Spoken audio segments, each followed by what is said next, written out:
Aujourd'hui, je suis tourné vers l'avenir. L'avenir, c'est quoi? Aujourd'hui, le débat n'est plus entre droite et gauche, mais entre mondialistes et souverainistes. Le monde a changé. Le général de Gaulle disait on fait de la politique sur des réalités. Donc, je suis en pleine réalité. Aujourd'hui, le monde il va se dessiner comment? Soit vers une mondialisation qu'on nous annonçait heureuse, 12 millions de pauvres en France, 6 millions de chômeurs. Donc, ou soit on retourne à un souverainisme, on peut encore décider chez nous où on veut aller et comment on veut aller. Donc c'est le choix que j'ai fait.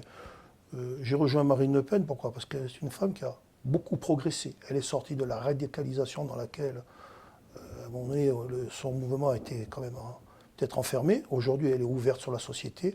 C'est pas simplement Madame Sécurité. Dans tous les domaines, que ce soit environnement, que ce soit économie, elle se positionne dans l'intérêt de la France et dans l'intérêt des Corses. Qu'est-ce qui manque aujourd'hui à la Corse et que le Rassemblement national peut apporter? D'abord, un retour de la transparence d'un État qui ne choisit pas qui veut soutenir ou pas. Je rappelle que les préfets napoléoniens, c'est le contrôle de l'égalité et de la politique. Les deux ne vont pas ensemble.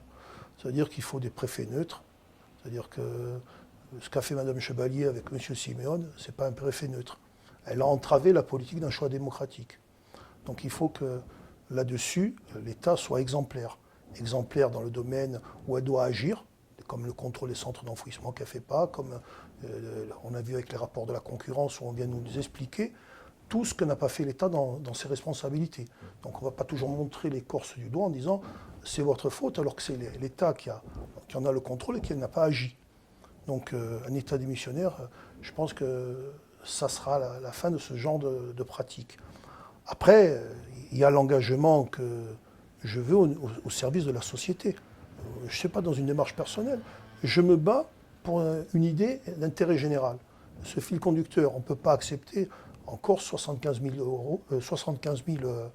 personnes qui vivent au-dessus du seuil de pauvreté. Donc ça, c'est inacceptable. Mon ennemi, c'est ça. Ce n'est pas tel ou tel dirigeant. Que reprochez-vous aux nationalistes? Je ne reproche rien, moi. Ce sont des souverainistes. À part que j'ai choisi un autre périmètre de souveraineté. Mais je pense que la Corse, seule, isolée en Europe, ne pèsera rien. D'ailleurs, aujourd'hui, on le voit, même en ayant toutes les manettes à l'Assemblée de Corse, l'économie est envahie d'entreprises extérieures, au détriment des gens qui vivent ici. On a 27 000 chômeurs au second semestre 2020, c'est un record. On arrête quand tous les Corses seront au chômage et qu'on prendra la décision de dire qu'il faut appliquer ici, comme au niveau national, la préférence nationale. C'est tout simple. Ce n'est pas contre les autres. C'est dire, quand on sera en capacité d'accueillir, de donner un travail, un logement, on s'ouvrira. Mais là, aujourd'hui, c'est une nécessité qui fait loi. On ne peut plus accepter aujourd'hui ce qui se passe avec la mondialisation. On casse tout, les statuts, les services publics. La Corse est en première ligne sur les services publics. Bientôt, il n'y aura plus rien dans les villages. Vous allez retrouver la droite et Laurent Marcangeli entre ces prochaines élections. Où se situe votre périmètre politique? Mais moi, Laurent Marcangeli, c'est un mondialiste. Il s'inscrit aujourd'hui dans la Macronie, il ne le cache plus. Il a dit qu'il soutiendra. Bon, il était issu de la famille gaulliste qui était plutôt souverainiste. Donc moi, je n'entends pas rejoindre la mondialisation. Si j'ai fait le choix, je rappelle quand même que Marine Le Pen, ça s'ouvre à tout le monde.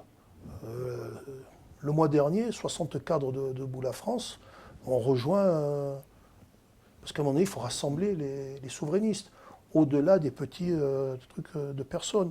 Donc aujourd'hui se dessine le vrai combat politique, il va se dessiner entre mondialistes ou souverainistes. Ceux qui veulent garder, on peut paraître conservateur de vouloir garder nos traditions, nos usages, mais moi je préfère voir ma grand-mère à la maison que dans un EHPAD. C'est un mode de civilisation moderne peut-être, mais je trouve que le lien affectif de l'avoir à la maison, on est en train de tout casser.